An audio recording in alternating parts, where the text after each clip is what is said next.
Originalmente produzida para a televisão, esta série apresenta evidências que provam a autenticidade da Bíblia Sagrada. Dirigindo-se a ambos os lados da controvérsia, especialistas expressam pontos de vista não apoiados pelos produtores ou por Group Publishing. A seguir, cenas de outros programas de Segredos Milenares da Bíblia, série para colecionadores.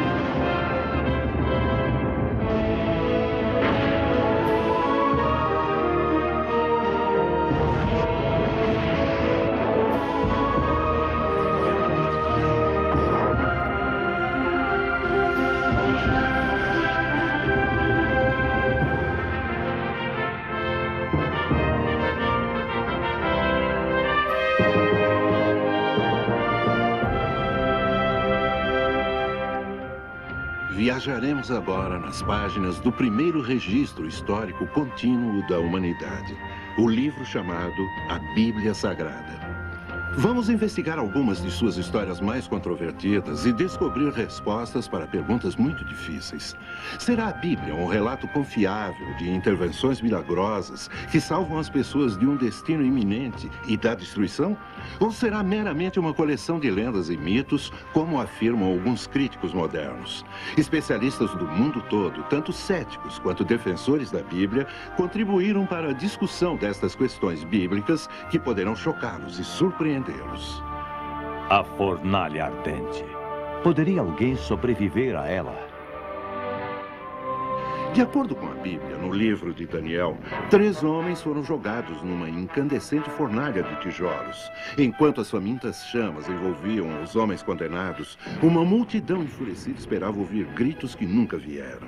Ao contrário, Sadraque, Mesaque e Abdenego saíram ilesos.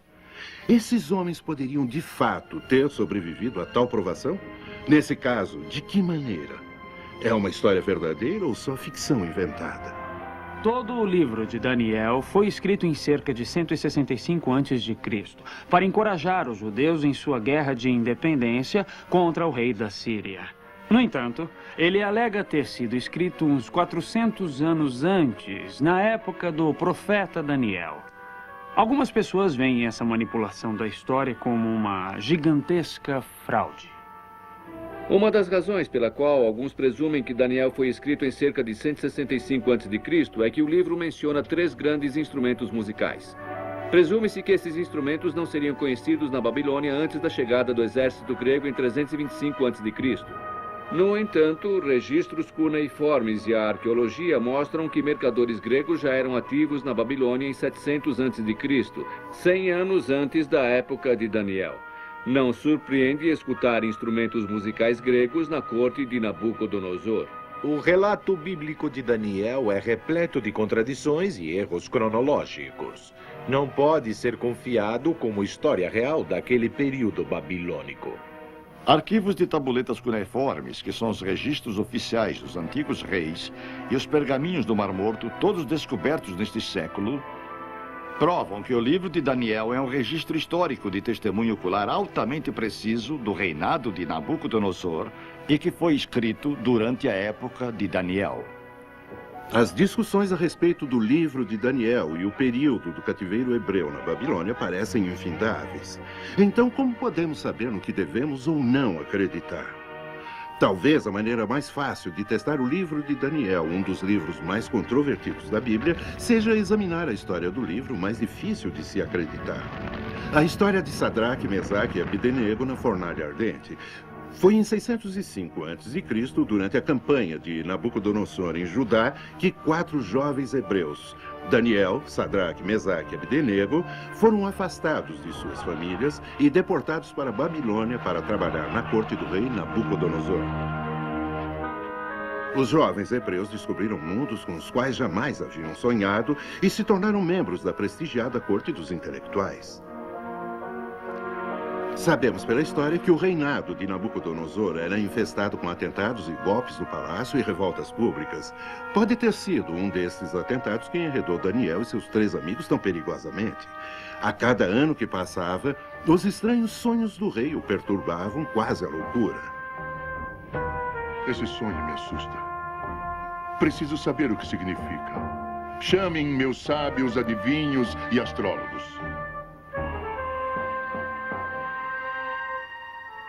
Ainda tens fé nesses intelectuais, senhor dos senhores? Não fales por enigmas, vizir. O que queres me dizer, afinal? Se eles fossem realmente sábios, o senhor não precisaria contar o que sonhou, majestade. Basta dizer que sonhou. Veja se conseguem dizer tanto o sonho quanto o significado. Por todas as indicações da Bíblia, Nabucodonosor foi mentalmente perturbado toda a sua vida. Como muitos, ele era muito supersticioso e acreditava que seus sonhos eram tanto profecias quanto avisos. A Bíblia não é específica quanto aos detalhes da conspiração contra Daniel e seus amigos. Mas talvez, após o rei ter sido fisgado, os conspiradores se apressaram ao próximo passo de seu plano para desacreditar os intelectuais e os hebreus. Diga que venham rápido. Eles tinham certeza que não havia meios dos sábios dizerem ao rei o que ele havia sonhado. E seus destinos estavam selados. Então, seus trapaceiros, não adivinharam o sonho? Onde está sua sabedoria agora? Pode afiar sua lâmina, carrasco. Amanhã precisará dela. Não posso acreditar. As notícias de que os sábios estavam encrencados rapidamente circularam pela torre. Daniel não queria que essas pessoas morressem, pois os velhos eram seus professores e amigos. Interpretação de sonhos era uma firme crença em muitas culturas desde a história antiga. Sem dúvida, Daniel, como muitos psicólogos e psiquiatras modernos, era um observador atento e, obviamente, capaz de analisar sonhos. E então me foi... Daniel, que já tinha a reputação como interpretador de sonhos, implorou ao rei que suspendesse a execução dos sábios até que ele e seus amigos tivessem a chance de interpretar e analisar o seu sonho.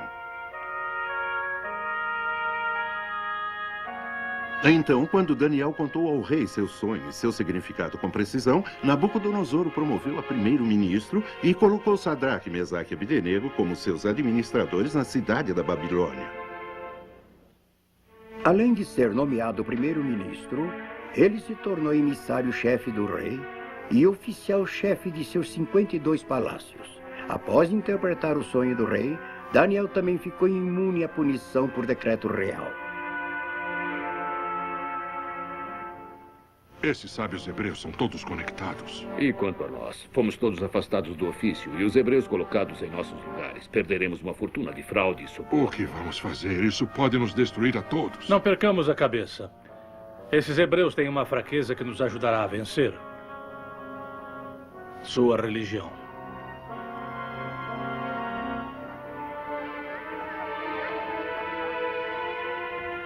Enquanto alguns hebreus subiram para altas posições, a maioria permaneceu na escravidão. Nos anos seguintes, Sadraque, Mesaque e Abdenego erradicaram a corrupção onde a encontraram. Eles ficaram famosos por sua sabedoria e honestidade, recebendo muitos prêmios do rei e se tornando seus oficiais favoritos. Abdenego, venha e receba. Não sabemos o que inspirou Nabucodonosor a construir um enorme ídolo de ouro, mas outras conspirações do vizir do rei podem ter sido a causa. Após 3 anos esperando e observando, você ainda encontra razão para sorrir, Harus? O rei teve outro sonho. Não vou passar por isso de novo. Escute. O rei sonhou com um monstro com corpo de leão, cabeça de cabra e asas de águia. O que essa bobagem tem a ver conosco? Deixe-me explicar.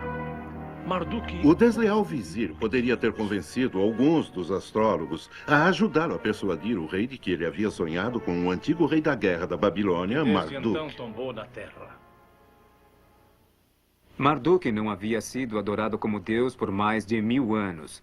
O interessante é que ele foi ressuscitado nessa época, reinstalando a primitiva idolatria que havia sido quase totalmente esquecida. Nós pressagiamos ao grande rei. E Marduk pede que uma imagem de ouro colossal seja feita à sua semelhança. Os conspiradores provavelmente não tiveram muito trabalho em persuadir Nabucodonosor de que seu sonho era de fato uma Ele profecia. exige um decreto. E todos devem se inclinar perante Marduk e adorá-lo.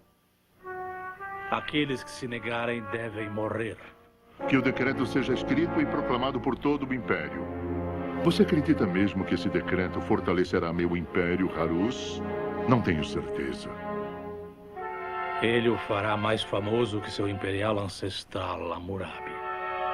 Nas próximas gerações dirão que fostes o maior dos legisladores. Uma estátua de ouro desse tamanho é um completo absurdo. Seriam necessários 1.600 metros cúbicos de ouro. Bem mais do que já foi extraído em toda a história do mundo. Altares, deuses de templos e estátuas eram folhadas a ouro. E não de ouro maciço, a não ser que fossem extremamente pequenos. Os antigos tinham uma técnica de martelar em folhas de ouro até uma espessura aproximada de 1/3 de milionésimo de polegada. A Babilônia tinha bastante ouro para fazer uma imagem de Marduk folhada a ouro. A estátua de Marduk foi supostamente construída em uma proporção de 10:1. Seriam 2,70 metros de largura por 27 de altura. Alto demais para ser estável. Os antigos não tinham tecnologia para construir uma estátua dessa altura. A maioria das discussões quanto à estátua de Marduk pressupõe que o relato de Daniel falava de uma estátua humanoide tridimensional e ereta. O relato de Daniel dá apenas 2 dimensões, altura e largura. Significa que não era uma estátua, mas um relevo esculpido na encosta de uma montanha ou uma torre. Os babilônios também construíam estruturas maciças que os viajantes gregos chamavam de os Jardins da Babilônia, uma das 7 maravilhas do mundo antigo. Os engenheiros de Nabucodonosor eram conhecidos por sua habilidade em construir estruturas maciças. Eles certamente poderiam ter construído uma estrutura na qual a imagem de um deus, provavelmente Marduk, tivesse sido esculpida como um relevo. Os astutos conspiradores fizeram um novo decreto se espalhar pelo reino em questão de dias. Está feito. Tudo. Como fez isso passar por Daniel? Meu caro Zarobo, saiba que nessas questões o tempo é tudo. Daniel foi mandado em missão diplomática pelo rei. Ficará longe muitos meses. Como isso destruirá os hebreus? Sua religião proíbe a adoração de outro deus fora o deles. Nunca irão se curvar e rezar perante uma imagem de Marduk. Para Mesaque e os outros, o decreto foi uma surpresa chocante. Eu nada sabia sobre isso. As ordens para essa construção vieram do palácio há um mês? Por que precisamos do ídolo de Marduk?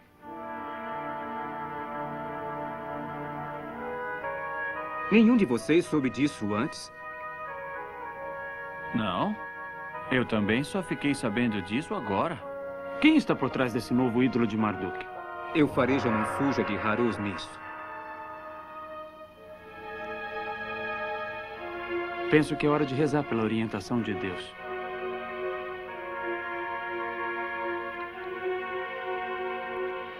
Com o selo do rei no decreto, agora os conspiradores não podiam estar mais felizes. Você superou todos os seus astutos planos do passado dessa vez, Harus. O rei ainda está convencido de que foi Marduk que falou com ele? Sua supersticiosa majestade já está enviando ordens para sua corte, o exército e oficiais do império para se unirem em Dura para adorarem Marduk. Sadraque, Mesaque e Abdenego sabiam que era só uma questão de tempo e Harus iria fazer-lhes uma sinistra visita.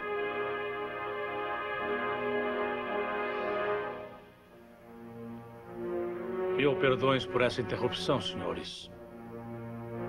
Em que podemos ajudar, vizir? Vocês, é claro, souberam do decreto. Soubemos. E estão preparados para virem comigo agora se curvar e rezar para Marduk. Sabes muito bem, Harus, que nunca faríamos um ato tão obsceno e profano contra o nosso Deus. Então, devo dizer que vocês 3 estão presos por alta traição e sacrilégio. As 2 partes mais frequentemente desafiadas da história referem-se à própria fornalha ardente e à real existência histórica dos 3 hebreus que a Bíblia chama de Sadraque, Mesaque e Abdenego.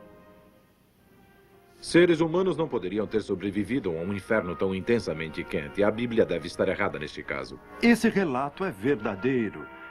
Cada detalhe do relato, do local dos ardentes fornos de tijolos perto da Babilônia, ao uso de Nabucodonosor dessas fornalhas ardentes como meio de castigo capital, foi confirmado arqueológica e historicamente. Não importa o quanto você queira acreditar na história de Sadraque, Mesaque e Abidinego, não existe nenhuma evidência histórica provando que eram pessoas reais. Nunca houve evidência certificada ou autenticada de um homem chamado Daniel. Parece mais provável que seja um conto folclórico que os hebreus contavam durante o seu cativeiro para levantarem sua moral. Depois foi passado adiante em sua tradição oral. Em 1956, com a publicação de algumas tabuletas cuneiformes agora expostas no Museu Britânico, soubemos que, há uns 593 a.C., ocorreu uma revolta contra Nabucodonosor. Esta revolta oferece uma explicação natural para a reunião na planície de Dura, descrita em Daniel capítulo 3.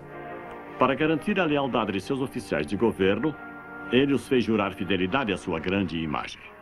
Mais provas desse juramento de lealdade vêm de um prisma de argila de 5 lados, desenterrado na Babilônia e agora exposto no Museu de Istambul. Essa lista é dividida em grupos por títulos e nela encontramos o nome de Ardinabo, secretário do príncipe herdeiro. Um excelente trabalho de investigação linguística prova que é uma forma alternativa de Abidênabo ou Abidinego bíblico. A seguir é Nuno, descrito como chefe dos mercadores reais. Essa é uma variação de Ananias, o nome hebreu de Sidraque. Em seguida, encontramos o nome de Misael Marduk, outro oficial de Nabucodonosor. Se parte do nome de Marduk, o deus pagão da Babilônia, for cortado do nome desse homem, ficamos com o nome de Mesaque, o amigo de Sadraque. O interessante é que o nome de Daniel não está no prisma, sugerindo que ele não estava a serviço na época, como indica a Bíblia. O antigo prisma de argila contém provas conclusivas de que Sadraque, Mesaque e Abidinego estavam lá, ocupando posições administrativas sobre o rei Nabucodonosor. Da maneira pela qual o decreto foi escrito, nem mesmo o rei poderia perdoar a blasfêmia contra o deus Marduk. E isso o preocupava muito, mas a aparente desobediência de seus ministros favoritos o aborrecia ainda mais. Vocês me serviram com lealdade por muitos anos. Pensei que me amassem como eu os amo. Por que agora preferem me desobedecer? Nós o amamos, grande rei, mas amamos mais a nosso Deus. Suas palavras me provocam uma raiva amarga. Nada mais diremos, majestade. Não o ofenderemos mais. Sabem que a pena por traição é morte no fogo. Se forem condenados, esse seu Deus os salvará? Está escrito em nossas escrituras que se nosso Deus quiser, seremos salvos do fogo. Basta! Marduk é Deus e eu sou seu rei. Suas palavras os condenaram. Que assim seja.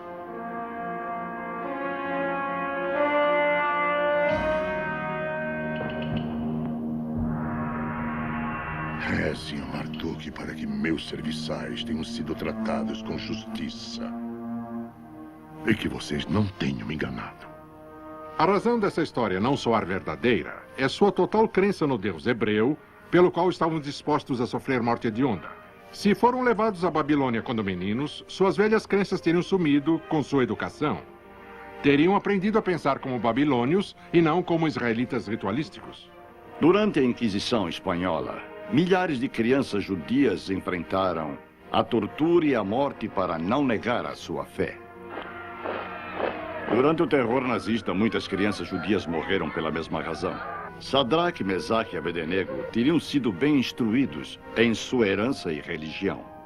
A história demonstrou várias vezes que a severa perseguição, ao invés de destruir a verdadeira fé, serve para fortalecê-la. Pode ser provado historicamente que, na época que a Bíblia afirma, Nabucodonosor chamou seus governadores e reis vassalos para prestarem juramento de lealdade a ele perante o novo e gigantesco ídolo. Sem dúvida, foi para um desses rituais que os 3 hebreus condenados foram levados para a execução pública. Vamos ver o calor de sua maravilhosa fornalha, mestre.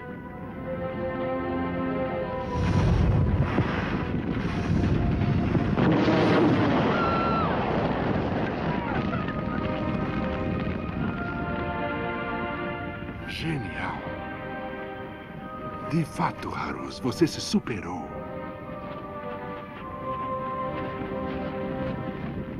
A assim chamada fornalha ardente é outro elemento nessa história que mostra sua irrealidade. Por que uma fornalha? Se o rei queria cremar os 3 jovens perante testemunhas, ele os teria queimado na estaca, como Joana d'Arc, e não numa fornalha fechada. Existem amplas evidências históricas de que jogar numa fornalha era a forma oficial de execução na época de Nabucodonosor. A morte pelo fogo por questões religiosas era praticada na Europa até uns 300 anos atrás.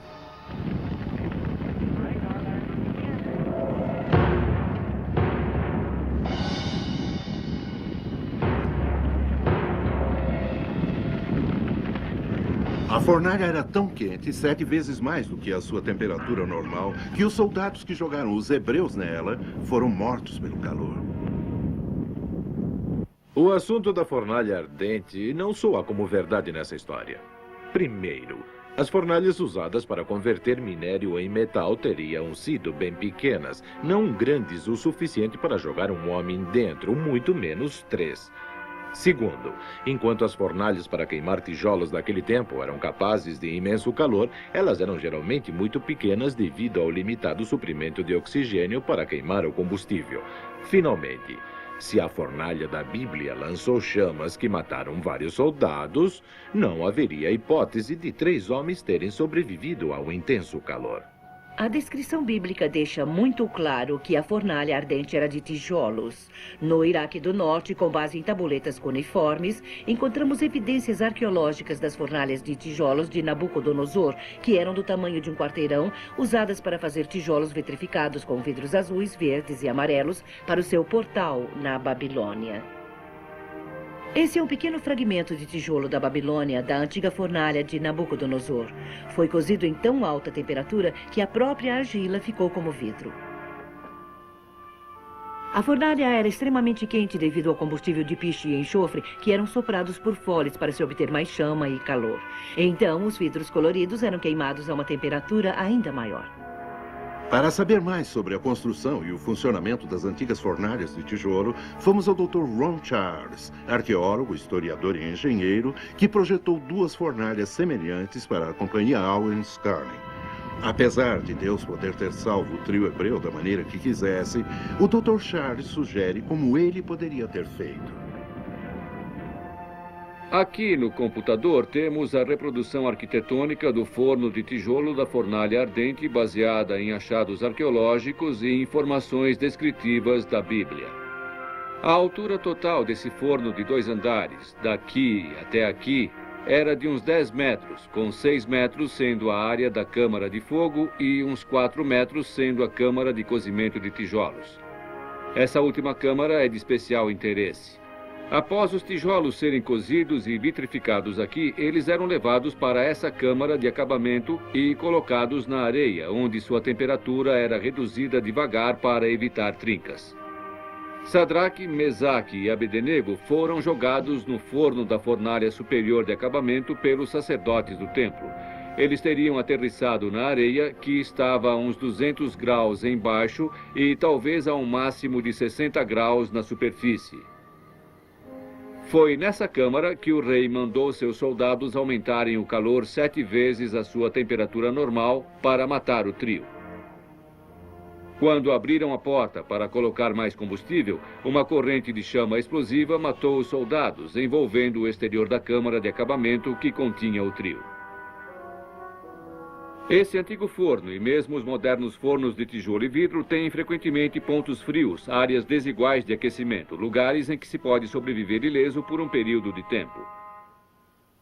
Aplique essa ideia do ponto frio a uma grande fornalha babilônica e o trio bíblico, com ou sem a ajuda de um anjo, poderia ter sobrevivido à fornalha ardente devido a um conjunto milagroso de circunstâncias, como a Bíblia descreve.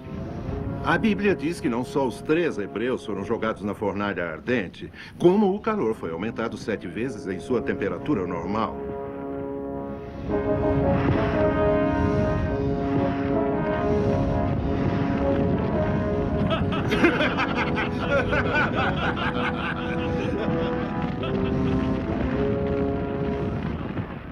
Finalmente, quando o rei mandou que as portas fossem abertas, um grande grito de choque rompeu das testemunhas do local.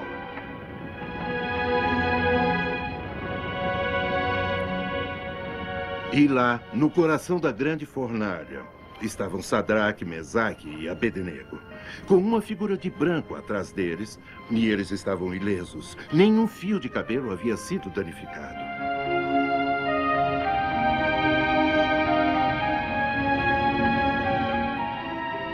Naquele instante, o rei sabia que o milagre tinha sido feito pelo Deus dos Hebreus.